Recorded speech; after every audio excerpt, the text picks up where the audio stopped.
tip.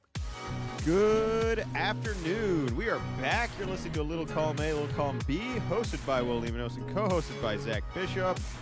How you doing today, buddy? It's been a while. How was your vacation? We are back. Did you have a good vacation? I had a fantastic vacation. Did you get some sun? You know, maybe get a little sunburn here and there. Sweat it out. Got a little bit of sun. Got a new job. Hung out with you a little bit. Yeah, just a nice relaxing. You know. But it wears on your voice a little bit. Nice to take a little break. it is healthy, right? Rest is good. I'm hoping Rest is for good, yeah.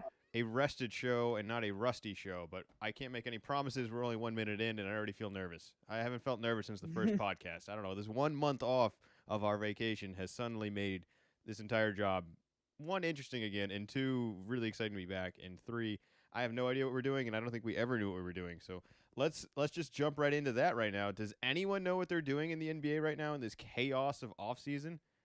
I mean, I feel like we've given credit to LeBron to doing positive basketball decisions, going to Miami and then going back to Cleveland. But this one feels entirely business outside of basketball related, like not basketball related. This feels entirely of a attention grab of how can I make the most money in my life and not worry about beating the Warriors. What do you think about that? All right off the bat here, we don't need to talk about LeBron the entire podcast, but we have not touched on it. We haven't done a podcast in an entire month right now. LeBron James is a Laker. What do you think? Perfect. Just combine all the things I don't like into just one neat little package. It's gonna be awesome. All the Kobe fans, now they can argue with the LeBron fans because now they have to be friends sometimes. Oh, it's gonna be amazing. I agree that this does seem less of a basketball move and more of a long-term money-making move, but I really can't fault him for that. I think that's an overall smart move, especially when you see, how well the Warriors have done.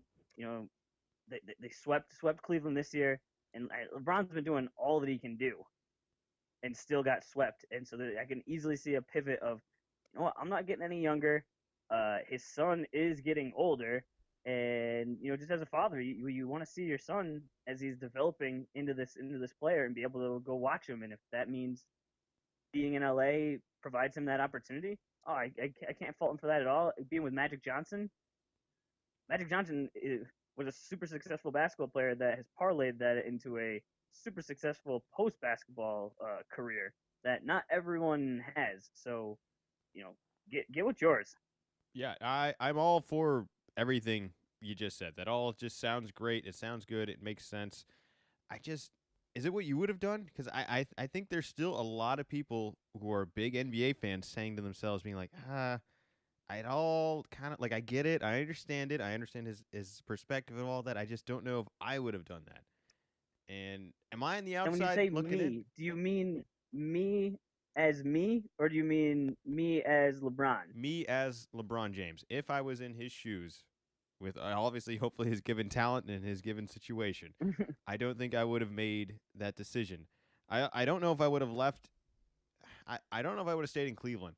I assumed if he was going to leave that he was going to orchestrate some sort of roster like he has in the past, where even when he went back to Cleveland, hey, we got this Andrew Wiggins guy. That's great. Trade him right now. I want a championship this year. I'm not waiting a year for this guy to learn how to play in the NBA. Get me Kevin Love. This is the first thing he said the day he just walked in the door and demanded that immediately.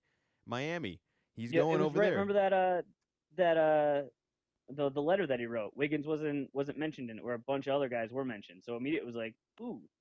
Yeah, you're not part of this picture right off the bat. You are not going to be included in this. And I understood all of that and the urgency of it. LeBron James at the time hadn't had any success in Cleveland to the degree of bringing home a championship. So he still kind of had that chip on his shoulder. Obviously, he has the debate and the drama with the owner, Dan Gilbert, there. That doesn't make life any easier or make going back any easier. But he did it, and he did accomplish the championship with Kyrie Irving and company and the whole cast of an awesome NBA Finals series. And it just kind of feels like after he checked that box off that maybe none of this really became as important anymore. He really started looking at the bigger picture of the future of outside the NBA, off the court stuff. So all that being said, how good are the Lakers now? Uh, I'm gonna say middle of the pack in the West. Middle of the pack. I So mean, right off the top, Warriors, Rockets. Uh, I'm thinking Utah 3. 4 is like right around where I start to think about them, and you still have OKC that's right there. Um, the Blazers are always kind of a toss up. You're just kind of getting in that mix of, if you get hot for 2 weeks in January, you could just bump yourself up just enough where maybe all the teams are only separated by say 4 games at the end of the year. But I mean, LeBron always he's able to bring it in the playoffs. But I mean, look at where he was with the Cavs this year, and I don't see this Lakers team being far and away better than the Cavs team, and being in the West it's just much tougher. your day in and day out will be much more difficult in the West. You're going to play better teams, just straight up. You're going to have better all-star teams. They're not all going to be More Warriors teams, travel. but you are going to play more complete rosters, more rosters that are closer to their ideal state versus I think a lot of teams in the East are in that rebuilding mode, and that makes day in and day out a little bit easier. So you're saying they make the playoffs. I think they make the playoffs. You think they make the playoffs, right? You're Yeah, saying I think middle they of the make the pack. playoffs. Yep. I'm seeing so Yep. many reports that are saying these that LeBron James and the Lakers are now the second best team in the West. Like Yeesh. today, and I don't they know. haven't seen anything. They haven't seen the chemistry. Obviously, this may not be the final roster we see day one for LA, but I can't convince myself that this team is suddenly the second best.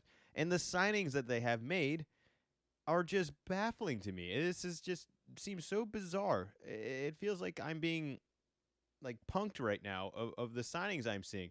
They already have a very young, I will say moderately talented roster, right? They did a good job drafting. I'll give Lonzo some credit. I don't think he was worth the number 2 pick, but he's not a bust. I'll give Kyle Kuzma a ton of credit. I think he's a good young prospect, and I'll give Ingram some credit of being a very good prospect as well who has potential to become even better. Out of all those guys, though, none of them are good shooters. LeBron James likes to move the ball, likes to get other guys involved. The only way you can space out the floor is with shooters. So why don't we sign JaVale McGee, Rajon Rondo, and who's the other guy? All like non-shooters, Lance, and Lance Stevenson, who's also not born that, ready, Lance. who's also not a fantastic shooter. To these other roster guys who may be younger and talented, but can't shoot the 3 ball on a. They're not 3-and-D guys, which is all LeBron needs. Where are they going with this roster? There's a reason that young teams struggle, and there's still a bunch of young guys on this team. That was what was weird to me, is it because the talk before was I wouldn't have been surprised if JJ Redick ended up going wherever LeBron was going and filled in for a younger, better Kyle Korver replacement, and was just, hey, we're getting all shooters. There's only two like ways I can see it going. One is it's more of a, all right, LeBron can just score at will, even if everyone collapses into the paint. He's still gonna get his points. We're just gonna try to be the best possible defensive team. All the guys that they got, when they want to, can play defense. The other more far fetched and kind of conspiracy is that the Lakers do own their own pick. All the weird signings have all been 1-year deals, and maybe this is the year LeBron kind of gets an injury, and all of a sudden, off to such a hot start, got a hammy thing, can't play. So now all of a sudden maybe you have this top 10, top 15 pick, and now you could start to wheel and deal. Now you have max cap space. Maybe you get rid of the Dang contract in the meantime. I heard they might bring him Something back along to those lines. play. Like I said, that's a little more out there. I heard they might actually What's bring that? Luol Deng back to play on this current roster. That they may need a veteran guy that LeBron can rely Can he on. play? I have no idea. I have no idea. Can you? I just feel like when someone's been shut down like that, I just don't know if you can reboot somebody like that. I don't think he was shut down because he couldn't just flat out play. It was just more of you're not going to play. We have to play the young guys and see what they can do. I was under the impression that they told Luol Deng, look, you're not going to play. You may be qualified to play, but we're not trying to win games. We're trying to develop players, and you're going to be in the way of that by playing the position of both Kyle Kuzma and Brandon Ingram. That was my understanding of it. I don't know if you read something that says this guy just can't move anymore. That's a whole nother thing. But I don't. I just thought this was a waste of talent with a bad contract that nobody's going to take anywhere else.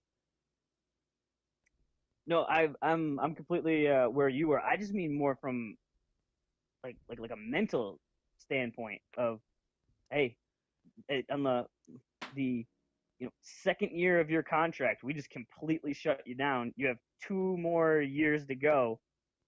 Yeah, you're just not gonna play. I mean, there has to be a buyout at some point, but the number's probably too high, even at this point. Of just you just shut it down. I don't know. Are you practicing? I mean, think if for your job they just said, hey, don't bother showing up to work. We're gonna keep paying you like a, an amazing salary. Like, are you still Yes, like we're going to keeping keep your paying network you. up, or are you just kind of We're you're going just eating cheese fries and doing whatever you rich people do? I think the funniest thing about it is that he's going to continue to receive the contract that he fought to get. Like, he negotiated to get this and agreed to it and was happy with it, and the other side was happy with it. And now nobody's happy with it. It's strange, but I don't. I bet you he's happy with it, man. is $18 million a year this year, close to $19 million a year next year. and he doesn't have to show up. All Doesn't right, have to. It's actually being paid not to show up. it's bizarre the way sports work with contracts and situations just like that. All right, so this all being said, we've already spent 12 minutes on LeBron. That's already 12 more minutes than I wanted to spend on it because I'm sure everybody in the podcast who's a sports fan has already heard every single take on all this. So one last question here: does LeBron James ever bring a championship to LA? No, No, you say he doesn't do it. no. I can see him not doing it this year, but it does feel like there is a long term plan where LeBron, on the tail end of his career, if these players they drafted develop fast enough and the timing and all of it fits right, of the departure, like this Golden State thing, I just feel like it's going to collapse at some point. They're either not going to be able to afford everybody, or somebody is going to get traded or moved or injured to a point where they're not as effective as they could be. I don't know when that's going to be, but LeBron in 4 years, I don't know how. It really comes down to, do I think LeBron James can still be the LeBron James today in 4 years? And in 4 years, hopefully these guys are somewhat of a threat roster wise. I'll give it a 50-50 shot of LeBron bringing a ring back to LA, but I don't love the odds, especially with the West. Every team in the West is developing right now. Every team in the West is already really good and feels really young. The only team that's really good and doesn't feel really young is the Spurs, and even they are kind of remapping everything with this whole Kawhi Leonard situation. So I don't like the odds of LeBron You think bringing it it's back. 50-50? I'll give it 50-50 though, because I can see this. 50-50. Yeah. Even money. Yep. Because it's a Wow. 1 year deal. I'm just so shocked that LeBron has essentially agreed to take a year off, because it's felt like every year, and this is the most impressive thing on LeBron's resume, is that every year has mattered to him, and not that it hasn't to other guys, but every year for him has been, I'm only playing this year unless we're competing for a championship since day one. Wow. I'm surprised. 50-50. Wow. You don't think? I don't think that's fair. I'm thinking all these guys they signed to 1 year, every single problem I just said will be out of there next year. We're traded for something this What? year. Who say like salary caps? All that doesn't exist. You could just pick players. Who would you put around LeBron? Not for this year, but for next year, that you think is going to be even competitive with the Warriors? Who would I add to them? Yeah. I think there's Who some. would you add to the Lakers? Yeah. I think there's some interesting ties between some other guys who may eventually end up in LA. I still think guys like Klay Thompson and guys like Kawhi Leonard will force their way to LA if this is what they really want. And I think when you see LeBron already makes a ton of money within the NBA and a lot of stuff off the court, when LeBron starts being like one of the top 5 most rich men in America, which probably won't happen, but when you start seeing the checks he starts cashing for being in LA, I think that's going to suddenly remind everybody like, yeah, you could still win a championship and have a whole bunch of success and build your market in small cities such as OKC or even NFL Seattle teams and things like that. That's what I'm saying. Don't even worry about the logistics. I'm saying grab another starting four that can compete with the Warriors. I think Chris Paul still has a chance to eventually get waived out of this horrible contract Houston has said and makes his way over there. In 2 years, he's gonna be too old. There's no way he can't. He has trouble keeping up with Curry today. But in 2 years, Curry is 2 years older as well, and Curry does not seem like somebody who's going to last forever. I really think Curry drop off happens faster than everyone thinks. He's too small. But compared to Chris Paul being Paul, he's much older. It really boils down to whether LeBron can be LeBron for this entire contract. If LeBron can't be the same player, I imagine Chris Paul being a Jason Kidd to Dirk Nowitzki in Dallas in the tail end. Is what I'm sort of envisioning Chris Paul. He's still a really, really smart guy. I still think he's smart enough to stay on the court and strong enough for his size. Versus on the flip side of that, I don't think Curry's very strong. On the outside, he'll always be able to shoot, but I think he'll always have flaws elsewhere. I don't think his ball handling will be as effective once he slows down. His defense is already a problem today. And I think he's kind of gotten used to playing with really good players around him, which makes life so much easier.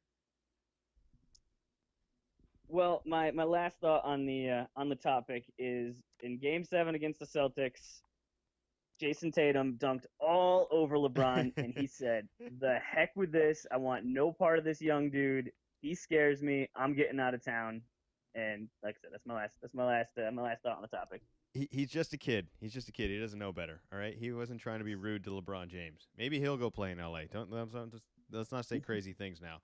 But sometimes kids do crazy things, and sometimes parents have to step up and cover for their kids, such as the parents that are now being billed for somebody breaking a sculpture. Now, I don't know the entire situation. This was Zach's topic for right now. But give us a little background of how we got to where we are right now, where these parents have a very high bill. All right. So there's these two kids. They're in a room. There's some art on the wall. There's a podium that's got a sculpture on it. You can see the kids just running around chasing each other, being kids. Got to be like 5, 6 years old. So they're chasing each other. It's on a video. You can see a surveillance video. One of the kids runs by, kind of hits the podium, and it knocks the sculpture, which kind of looks like it almost kind of hits the kid a little bit, falling down. But kid kind of hops up, looks, kind of sees it's broken, kind of looks around. Some people kind of come over. You don't really know who's the parents, who's in charge, whatever going on. All right, they go on their way. Well, it was a community center. They got a hold of their insurance company, and the insurance company billed the parents saying, "Hey, you were negligent. You weren't paying attention to your kids, so you owe $132,000." Wow, kid's not going to college. Seems like a lot. Seems like a lot. That was kind of my thought. I was like, well, there goes your college fund. On the flip side, the mother's saying, hey, there's been a lot of flack about, hey, how come we weren't, keeping, you're saying we're negligent. How come we weren't in the frame of the video keeping an eye on our kids? They were at a wedding, and they were saying goodbye as they were like on their way out. Now, I definitely know as a kid being, at weddings and events like that, it's like, especially by the end of the night, you've already been cooped up. You've probably had to sit through a ceremony. You've had to, be told, like, sit at the table, eat. Like, I just want to run around for a little bit. So now, your parents turn away for a second. You're off. And she says, hey, here's this really heavy statue that fell on my son.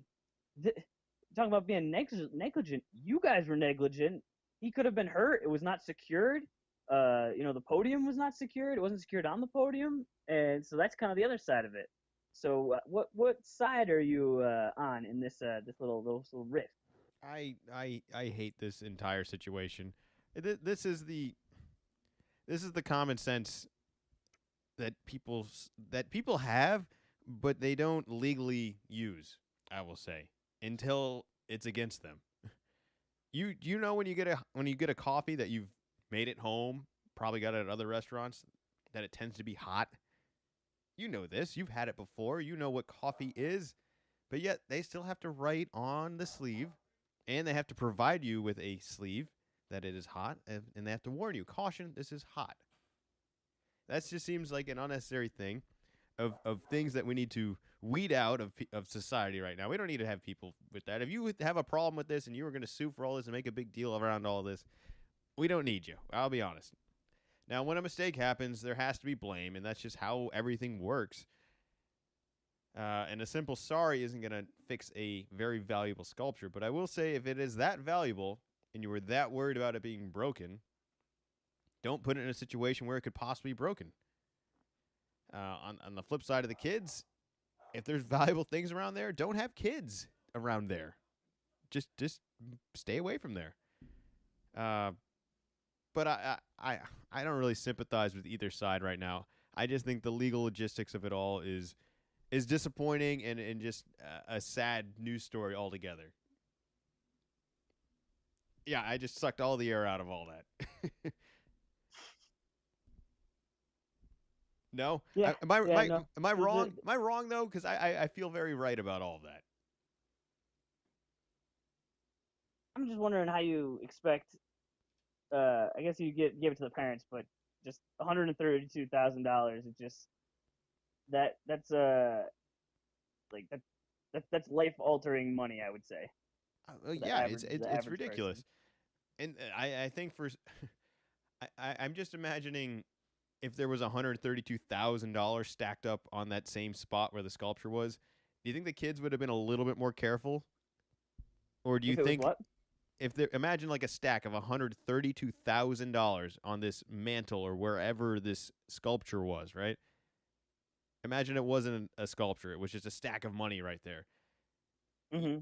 If it was that valuable, do you think they would have just left it sitting right on there?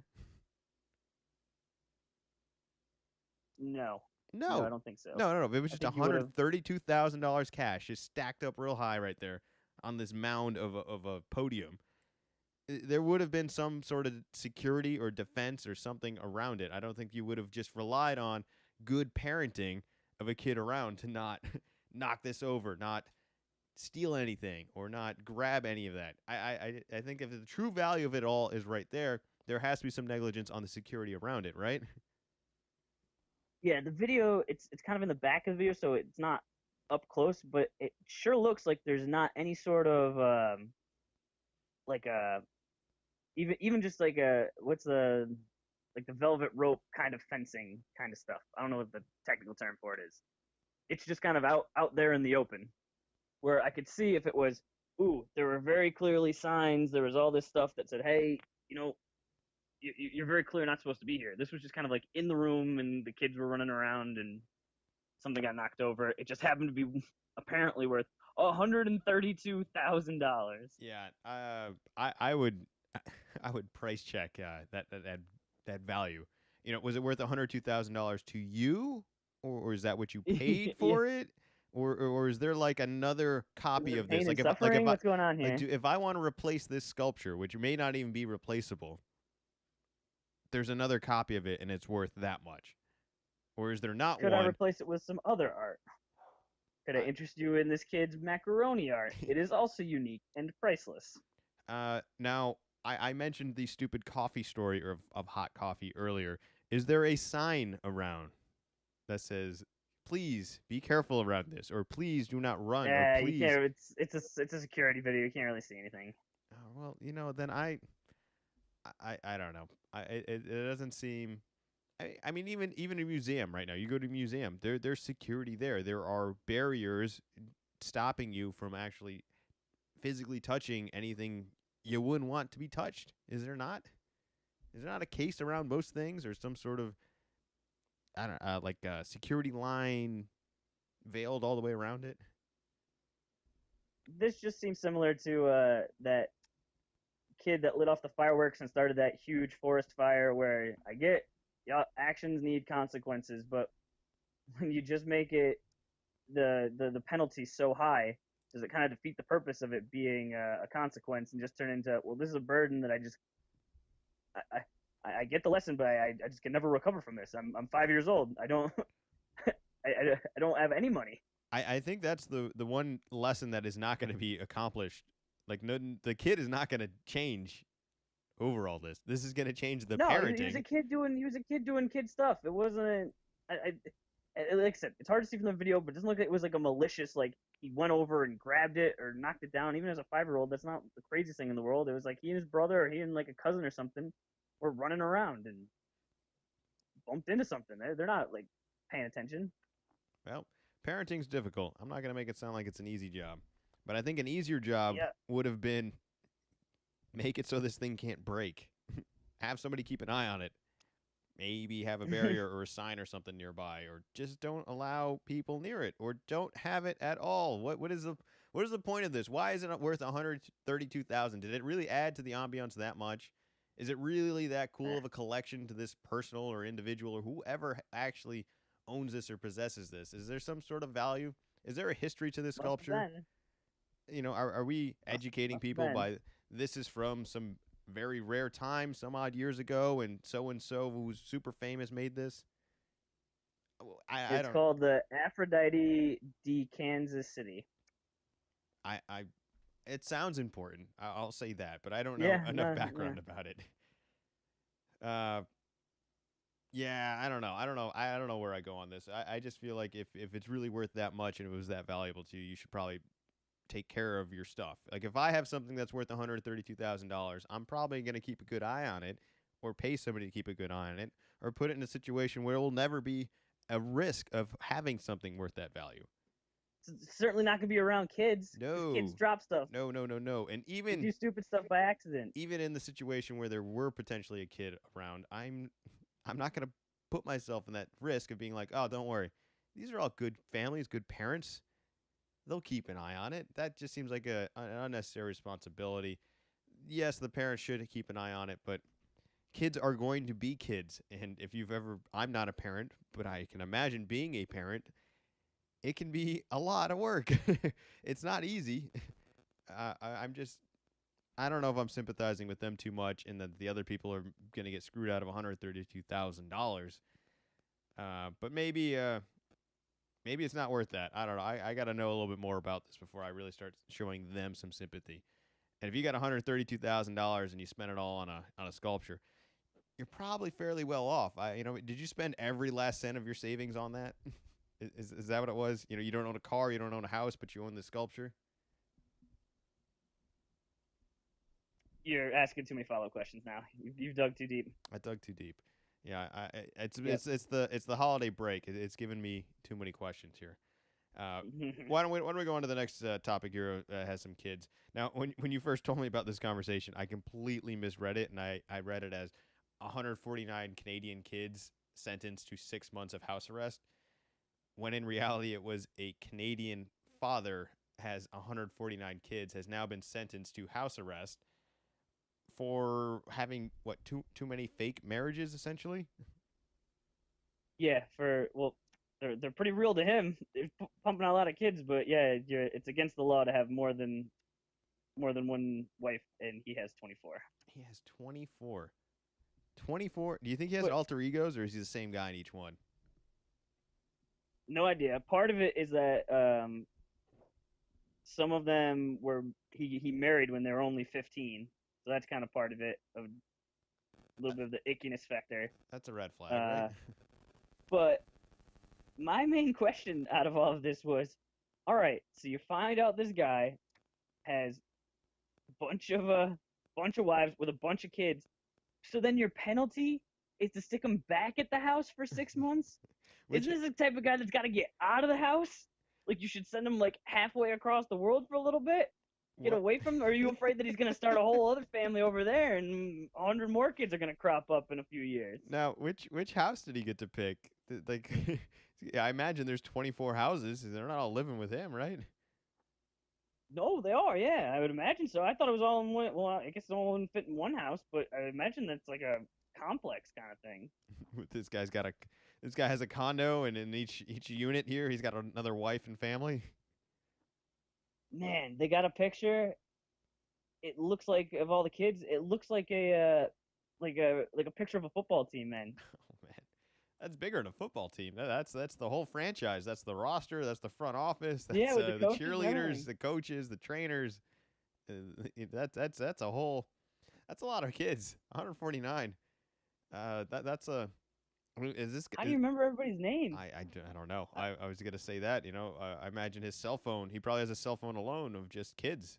So it's 149 contacts right Ooh. there. Yeah, so I just thought that was a goofy one I found. Thought the people needed to know, if you're ever thinking, "Whew, I got a lot of kids. They're running. They're knocking stuff over. Oof, All right, hold could on. be a lot worse." Hold on. So did he have a wedding in each one of these? 24? Probably. All right, well, weddings are like the most socially shared thing on the internet, period. I think even somebody who's not active on social media, if they have one, they shared a wedding picture or a wedding ceremony picture somewhere. Nobody found out. Nobody cross checked. It was all underneath. Yeah. But I was also thinking that too. Of wait, it took 149 and 24 wives for he picked up on it, but uh, he basically has just said, yeah, you're not gonna stop me from practicing my faith. I'm gonna keep doing this. So I think this is gonna continue. I don't think you could just get rid of him now. Like, what do you do? Just Well, I give mean, him give a gaggle of kids to each wife and send them on their way. I don't mean I It's don't too want to. late now. I don't know if this is too judgmental, but how effective of a father can you be if you have 149 kids? Like there's teachers and certain staff members in situations where they're like daycare people are only allowed to look at so many kids at a time. Like does this guy need like an LLC to babysit his 149 kids or how does that work? Just the other thing. All right, don't even answer that one. This is the last follow up I'll ask about this question here. Uh, is 6 months house arrest? Is that a is that a fair punishment, or is that too mean? Of which now all of these 24 wives and families can now contact him for 6 months and know exactly where he is. I'm yeah, I don't know if it yeah, like if it goes the way I was talking about of just you sure you want this guy in the house more or yeah, like you said of like, oh man, this isn't just like, ooh, I gotta deal with like a few family members. I have to deal like you said, that's not a football team. That's like both football teams, the referees, like Yeah, the trainers and the coaches. yeah, that's a long that's a long list of families and wedding ceremonies. I mean, who paid for the weddings? I don't have money for one wedding. Who's got wedding money for 24 of them? That I don't know. um, He's got to figure it out somehow. I don't know. Maybe the older kids take care of the younger kids. I don't. Lot more questions. Like I said, we're digging too deep now. We've yeah, gone all too right. deep.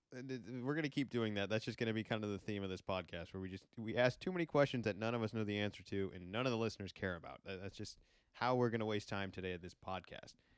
But you know what? With a large family like that, I bet they have to order a lot of food, and when they do, sometimes I'm sure they have some food left over. I've been in that situation. I've been in office situations where we order too much food, not enough people RSVP, or even the people that did RSVP don't show up. And suddenly you're left with all this leftover food that's been catered to you and paid for and is perfectly fine and ready to be eaten, but nobody wants to eat it. Well, don't worry anymore. There's now an app for that. And you could probably say that for almost any one of the problems we've talked about today, that there's probably an app to fix that. But now there's really an app to fix that situation exactly. I don't know if this is exactly how you pronounce it, but it's Olio, Olio. And Zach's I going to think share that's the right. details on this food sharing app. Well, the situation you just described, it's one of my favorite situations at work. Is when you walk into the break room and there's the leftover sandwiches or cookies or just it's just bonus food because you're not expecting it at all, and then all of a sudden it's just bonus. Whether it's wraps, whatever it is, it's always delicious. But sometimes even everybody in the office still is like, I'm good. I don't need these sandwiches, or maybe it's just the veggie sandwiches left, and no one really wants them. It gets thrown away, and just across the world, in America, and all over, just there's a ton of food waste, and most of the food waste happens in the home. Uh, you're going on vacation, you just whatever happens, you ran out of time on the milk. But what this Olio app does is it allows you to post in your area, hey, I got two sandwiches left over from lunch. Want to should be consumed immediately, or I got milk. The expiration date is today's the 11th. It expires the 13th, so you probably want to pick it up in a couple of days. And you on the other side of the app could also look through it and scroll through and see, hey, is there anything that I'd be interested in? So So have you just used it? another social networking sort of app to try to get you to interact with your neighbors and your community a little more. So is it wrong to say if I go pick up a sandwich and let's just say, imagine a female posted this, is that not a date? did we did we not just get lunch together? Did that not just happen? I think you would be allowed to brag about it, but if people started asking questions, you'd have to kind of change the subject. Yeah, she opted to get it to go. I don't know why. It ended fast. Yeah, have you? I actually I had to go. I had to take the food. Yeah, but yeah, something else. I had to go take Uh, care of my 149 kids. I got to run. yeah, yeah. So I took a look today, and as you might expect, this is definitely going to be more doable in the city. It's still very early on. They're still looking for more funding. I think there's still only uh, under a half million people that have signed up. So I signed up real quick and I took a look in my area, and there were only three people that had signed up just in my general area, and I'm not even sure if I might have been one of those people. I looked it up in San Diego, and I think it was closer to 50 people. I can't remember if it was 50 or 500, but I checked the listings, and I think there were only like three listings. So it's still very early on, but it just seems like a cool idea, trying to help out, from wasting food, and it's just kind of connecting people where rather than just you just throwing the food away because I've had to throw food away before, and it just feels just so stupid where it's like, I mean, I'm not gonna get a chance to eat this, but there's no reason. And I mean, I'm at a place and similar to you where like there's a dog, so a lot of times like the dog gets something, but other places I'm sure just a bunch of food gets thrown out for no good reason. Office events, And perfect example. I mean, okay, I yeah, said it's the perfect that's example. actually You never want to have, you never want to run out of food, and then there's always leftovers. There's always leftovers yeah. something, whether I it's think I can't remember if this was one of the ones in San Diego or if this was one of the examples talking about leftover brunch from a family get together. Like, how often does that happen? And even you give everyone, you force people, hey, take some of this home with you. Take some of this home with you. There's still some left, and it's just like, this is too much. I can't eat a whole tray pan of French toast. I have to throw it away. But there's for sure a guy, 2 blocks over that's like, man, I could really go for some French toast right now. hey, I was in an office previous to the one I'm in now where we shared office space with other departments. Like there was different floors, there was different things. Like there could easily be times people just walk by our event and we're like, man, one of those sandwiches just looks awesome. I could totally go for one of those sandwiches. And then 1 hour later, the event's over, and that sandwich is probably still there, and is And probably still gonna get fine, thrown out. still good. Yeah, nothing wrong with it. That's basically, I like read it kind of on some of the FAQs, and they just said, yeah, only post stuff that you would eat. Obviously, you don't want to post something that's like moldy or rotten or something. It's just, hey, you would normally eat this, but for whatever situation you're in, it's just like, hey, I'm full. Is I don't the I don't is want the this app anymore. itself free? I have to imagine it is. I just signed on to the online version, but I plan to download the app and at least see if more people in my area kind of sign on. Yeah, no, I'm definitely gonna I'm gonna try and use it. I'm gonna see on our office event. If anything, I'll just network. I'm gonna have people coming to see me for food. Hey, how are you doing? Yeah, that was one of the things that they mentioned, that it's just, hey, here's a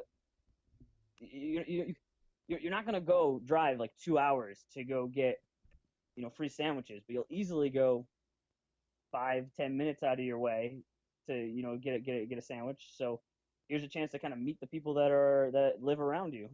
I like it. I like it. I'm a fan of it. I'm sure it's flawed in the actual use, but they'll figure it out. I'm sure there's a Yeah, I couple think bumps I on the think road. there's always the I mean, just with any social networking app, there's for sure the risks of, oh yeah, I got bad food. Oh, I went to go get the food and there really was no food. This guy was trying to seduce me, but that's just more of a people thing than the app thing. Like that could happen with any sort of social interaction. So I hope that it doesn't get caught up in that, and that it can just be, hey, this is just trying to connect good people that are just trying to help each other out, trying to help the planet out a little bit, and everyone doing the right thing. I'm sure. Like, if you haven't accepted some of the flaws of 2018 in the digital world that we live in, yeah, you got to catch up. But Yeah, speaking of things being healthy, and I suppose it's environmentally healthy. There's less waste, right? More consumption. That sounds like good stuff. Um, have you been keeping up with this plastic straw? I'll say epidemic. I don't even know if that's the right word. Trend, uh, or maybe end. Like maybe in 10 years nobody will know what a plastic straw is. uh, I know Starbucks has recently stopped using them, or at least I think you have to ask for them now if you want one, or some sort of situation has been adjusted by that. But I have noticed it, and I do see the change happening. And I suppose that's to stop the use of plasticware and all of that altogether. What do you even use plastic straws? Like, do you get coffee in the morning? Do you go to coffee places? Or I don't get coffee, but I mean, for sure, I go to a fast food place or I go to a restaurant. I mean, it's not something I ask for. It's just always been provided for me. mm-hmm. It wasn't something that was always like, oh yeah, I need a straw. It's just like, no, this soda comes with a straw. That's just how this works. Like you have to have the cup to hold the soda, and then you have to have the straw to get it out of the cup. But when you start to kind of look at it, and there's that huge pile of trash that's just swirling in the Pacific Ocean, and some of that is straws, and you look at it as, hey, you use a straw like so briefly. Like I get plastic in general isn't the best, but some stuff you can reuse plastic over and over again. But a straw, it's a 20-minute to an hour, and that's it. Like that's its usefulness. So it really makes sense to have an item like that that's used so quickly and so many of them to try to come up with a biodegradable option or just a different option, Yeah. like you said, of like, hey, maybe you have to ask for a straw, which I think that'll just cut down. People don't want to go out of their way to have to go through the effort of that. I would think. Well, I know other changes have been made. I know and I think in certain states, might even be most states at this point. Certain restaurants that used to just provide you water when you walked in, now you have to ask for that water. I think some establishments do that. And the other thing I'll say is grocery bags. Another big change that's happened in my Yep. lifetime. I got to pay my 5 cents a bag out in San Diego here, which is Yeah, that a, hasn't t- made its. a totally justified change. I mean, I think 5 cents is fair for a bag, but a bag again has some reuse value. This straw, Yep. not so much. So Yeah. Yeah, you're not taking that home with you or anything. Yeah, Starbucks has announced they're gonna switch to strawless lids at stores worldwide by 2020. I'm not sure what a strawless lid is. I can easily see at a restaurant, no straw. Okay, now I just have a cup with ice in it, no big deal. But am interested on, you get a coffee, or you get an iced coffee, or you go to McDonald's, you get it, you're drinking it in the car.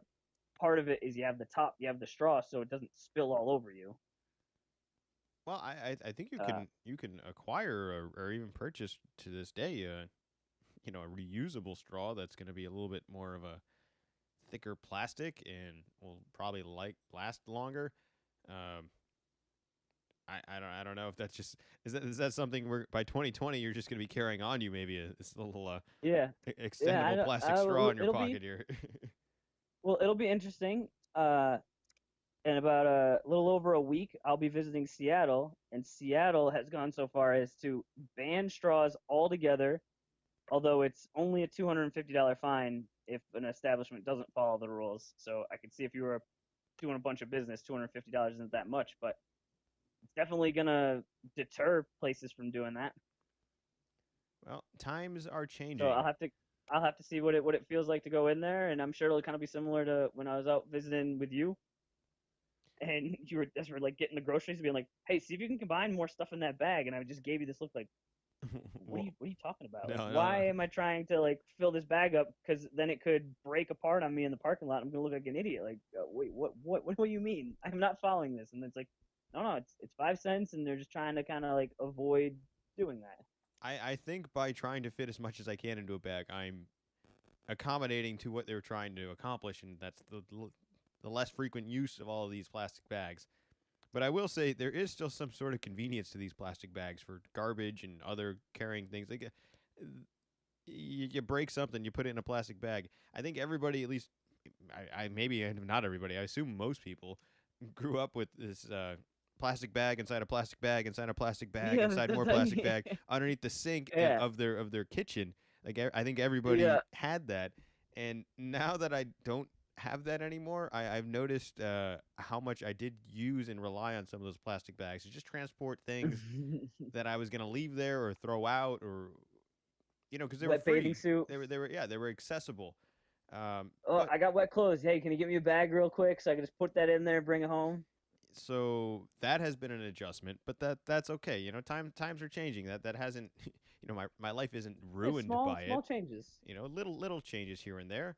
But some things back way back in the day just aren't quite the same as they are now. And I'm going to use the perfect example here. I don't know if anyone saw this or knows who Travis Pastrana is. You probably should know who he is. He's a super talented. I don't even know, adventurous. Is that fair to say?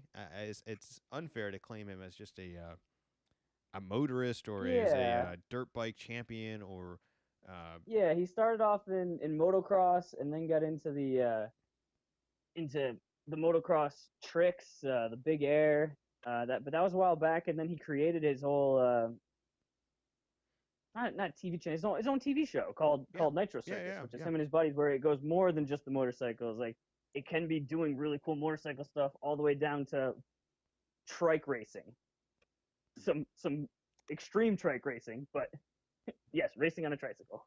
But anyways, this past weekend he reenacted, and I think actually did he just do the exact world record or of the Evil Knievel jump, or did he actually add to it? Like, is this longer than that, or is this an I think he exact just length? I think he did the exact 3 jumps that Evil Knievel did. Okay, so these are exact length. This isn't like record breaking or anything like that. But I don't believe so. I don't remember that saying. I think because I don't think that was the idea to no, break no, Evil's record. I I knew think the idea was to recreate it. And I will say what is really, really cool about all this is that this was a live act that was broadcast on, I think it was on ESPN as well, and then was live obviously in no, it wasn't. It was on History Channel. History Channel. Okay, I knew it was on something. I saw it on ESPN later. Maybe I just thought Yeah, that. But you know what? As cool as it was for him to reenact that and kind of show his respects to, I suppose, the original Travis Pastrana Daredevil sort of act, I was kind of underwhelmed by it because I've seen him do so many crazy things. And I'll be honest, seeing him do this, it's not that I wanted something to go wrong. I just felt like nothing could go wrong because he's that good, and this isn't even anything to him. I bet he didn't even practice doing this. I'm sure he just did literally the one take. I think you practiced. Do you think he practiced? Although jumping over Caesar's Palace, I don't know how you exactly practice that. Yeah, I don't know how you practice that either. But were you impressed by it? I mean, I don't want to say it was not impressive. I've just seen more entertaining things done by Travis Pastrana. So there was something underwhelming about it, as well as he made it look so easy too, and that didn't add to it. I feel like he should have looked more nervous, or he should have. I don't know. Maybe not landed as smoothly, or he just made it look so easy. He did it perfectly. All 3 jumps, no problem. Evil Knievel didn't make it look that easy, and he made it look even easier. I think that's one of the. It's almost one of those things we run into with just these amazing athletes. Yeah, like in the Olympics, when it's like, well, yeah, I guess they're swimming pretty fast, but it's like we always talk about like we need that lane that's like for the regular guy, like the guy that you just pulled out of the bar. He's 2 beers deep. He just had a burger. Like, let's see how fast he swims. Like, Bring it back you've to never even reality. been on a motorcycle, and yours being like, nah, not that hard. Didn't even look that hard. And he's jumping not a dirt bike. He's jumping a heavy bike. Like like in the past 5-10 years, there was another guy that jumped Caesar's Palace, but did it with a dirt bike. I mean this bike is heavy. And Travis even they did I mean this was a whole thing. This went on for like 3 hours, and they did some interviews in between. And even Travis was trying to explain like, hey, even though this is a heavy bike, I have a bunch of features and upgrades that Evil Knievel did not have. You should not look at this as me like one upping him. This is very much a tribute. But what Travis did do that Evil did not, Evil did these jumps separately. Travis did these all in one night, like live. Yeah. And then like in the in between, as he was going to get over to the third jump, he was going down the strip, pulling wheelies and doing burnouts. And even the announcers were like, they know he's got to do a third jump. He knows he's got to do a third jump, right? Like, how are you not getting worn out by this? Think about like any of your like crazy like experiences where you just have like a huge adrenaline rush. Think about after that, like you're like all sorts of jacked up for a little, but then like you have like a crash. Like, he did that 3 times. Like, I He don't know how you like get yourself like revved back up to do that. he's not built like us. He does not think the way a normal human being thinks. He does not fear a normal thing normal human beings fear. He is not like a human being. He is different. He has this confidence and this entertaining value of him to do these stunts without even the hint of something going wrong.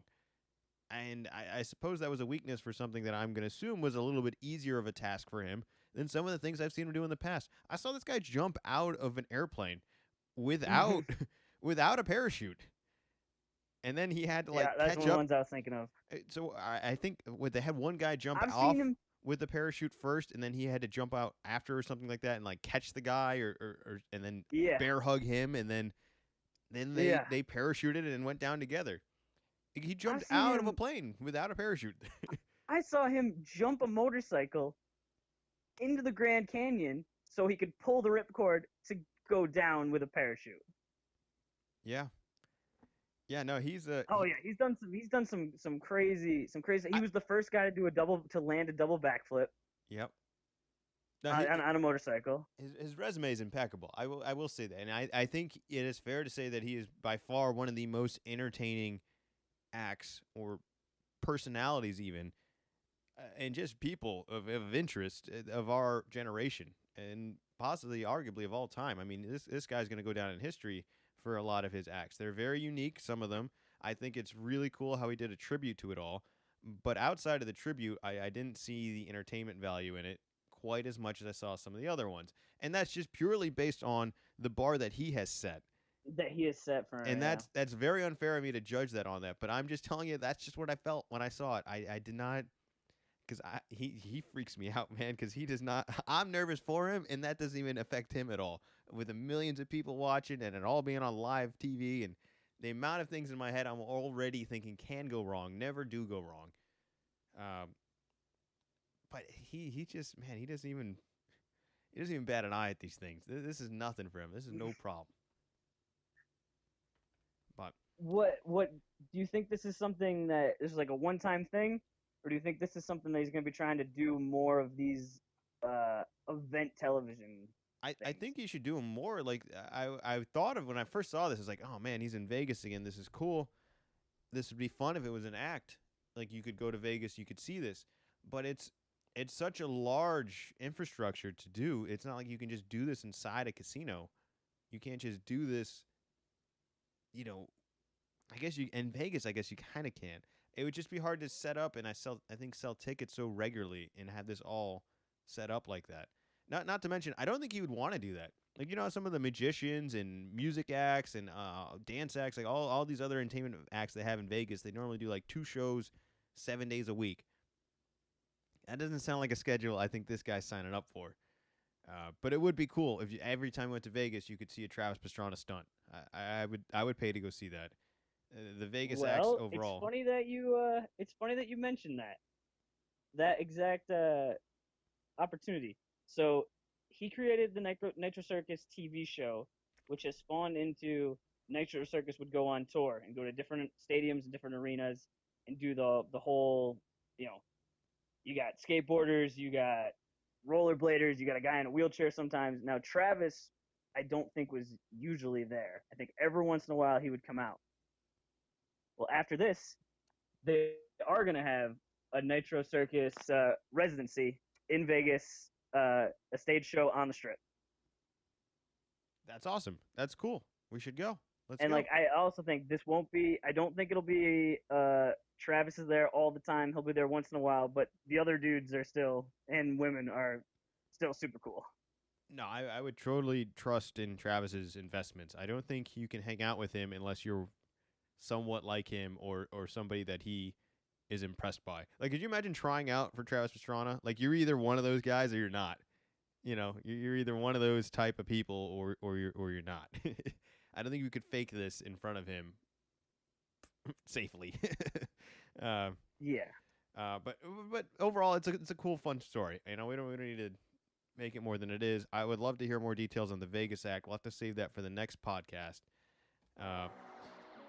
You're listening to A Little Column A, Little Column B, hosted by William Knows and co-hosted by Zach Bishop. We're back from the vacation and the break of podcasting, but we should be able to do this more regularly. I'm hoping weekly, maybe every 10 days, something like that, give or take. If you have a topic you would like us to talk about, please feel free to contact any of us. You can reach us on our website, lcalcb.wordpress.com. You can also reach Zach on his Twitter name, which is Wicked Z-Man 24. And make sure you check out Sold by Will for all your San Diego real estate needs. A lot of good information on there, buyers, sellers. And feel free to contact me, just in general, for any sort of questions you may have. It's fun to be back. Fun to have the setup again. Fun to be back on the microphone and hear ourselves talk again. That's the real reason we do all of this, right? Yeah. Yep. Yeah, you're not wrong. No, and 2 weeks before we'll be hanging out again.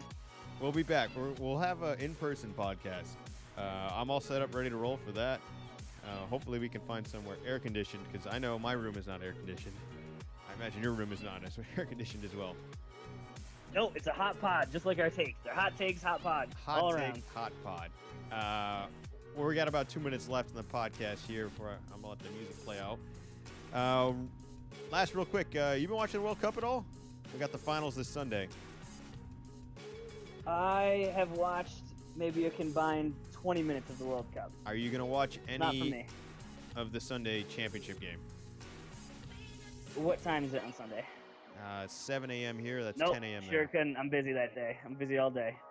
10 a.m. on a Sunday. I'm pretty sure that Summer League's on. I would much rather watch Summer League. I'd much rather watch amateur, actually, no professional, young professional basketball players than, I guess, the best soccer players in the world.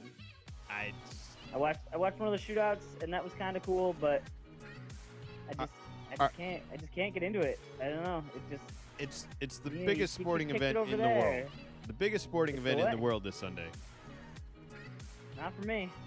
Damn. All right. Well, that's fair. It doesn't have to be for you. Yeah, it's way not, to it's be not an for me. anti-trendsetter here. I'm almost impressed by your dedication to not being interested in it. I will be watching that, Right. and hopefully it's an exciting game. And we probably won't talk about it because Zach's not going to be into it. But with that being said, Well, this is what you can do, Will. When the one goal is scored, you can just send that over to me, and I'll take the 10 seconds to watch it, and then I'll basically have seen the whole game. oof. Oh, man. There's so many. You know what? I'm going to have an entire podcast after this about the amount of things wrong with everything you just said. And I'm not even a huge soccer guy, but it's just an exciting event. There's so much value in it. And I've actually enjoyed it a lot more without having a dog in the fight, because the U.S. is always a disappointment. And that was removed this year with us not making it.